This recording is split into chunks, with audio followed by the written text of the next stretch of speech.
Gold prices finished the week trading above a key 1400 level, actually building a little bit of a home up there after the Fed chairman spoke and after some of the news we got this week, which is a little bit, it continues some of the bullish momentum we've seen.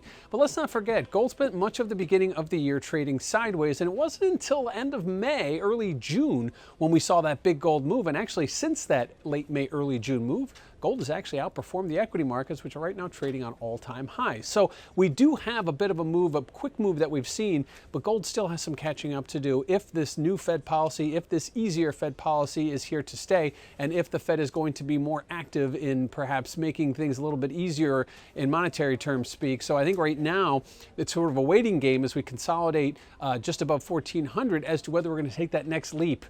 We did not extend to new highs on this most recent uptick. We did not see us touch that mid 1440s level. 1450 would be the next major level to hit, and we're still a ways from that. But certainly we need to build a home, and then we'll see what happens as the Fed acts or doesn't act as aggressively as the market may think.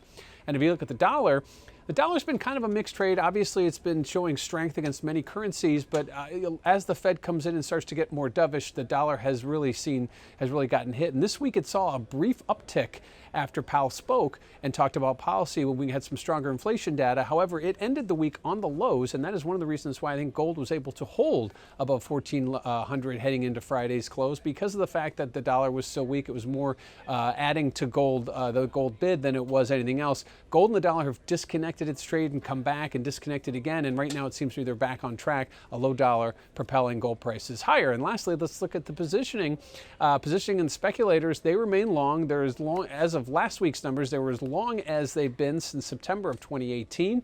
I suspect that those numbers will extend those longs this week. I don't know if any of them got out. If we did see some exit, it was probably later in the week after the Fed chair spoke, or possibly just before he spoke. But at this point, gold prices holding on the highs suggests that we are still seeing those speculators hold on, waiting for that next move higher, waiting for that next elevated level, and that could come on or just before July FOMC, which isn't for another couple weeks, but that will certainly be the next moment for gold prices as Fed policy looking to make a change, a cut of 25 basis points fully priced with a possibility and expectations now on the rise for a 50 basis point cut. But what happens after the Fed cuts is what's most important, and those speculators will likely be getting out quickly if the Fed is one and done, or they may be adding to those longs if the Fed is here to stay, and we could see slower but surely steady policy shifts lower in funds.